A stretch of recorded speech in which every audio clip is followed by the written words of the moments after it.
Ăn thì chu mà tật nên miền bông bầu na thời ca ớt này này ngon sạch còn tươi sạch này pu đông phơn mình đông phơn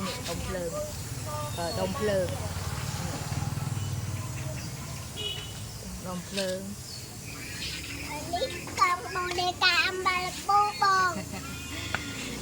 tật đã ra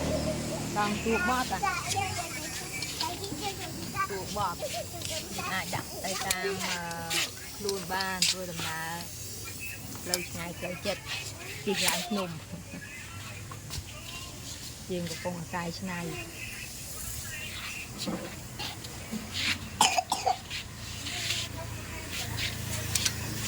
cọc lên cọc nhẹ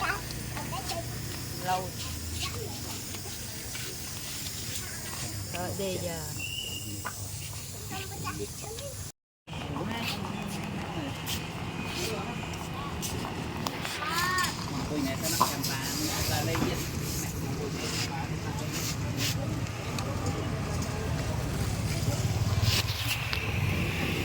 trong bạc nó có xịn từ bia má đây giờ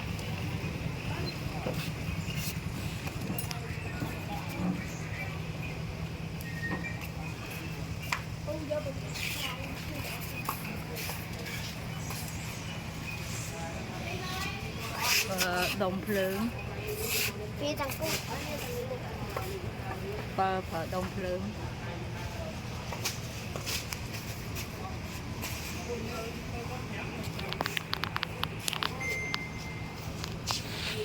con chưa con một tặng bông bầu na phải cá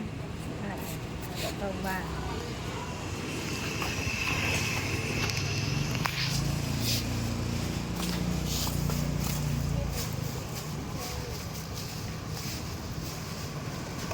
hương nóng nó nắng mẹ này nướng tóc nó nắng mẹ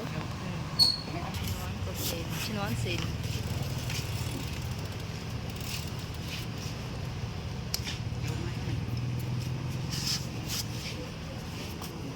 อันนี้เช่นเครื่องโลเช่นเครื่องอันนี้อ่ะเนี่ยเช่นเครื่องทำ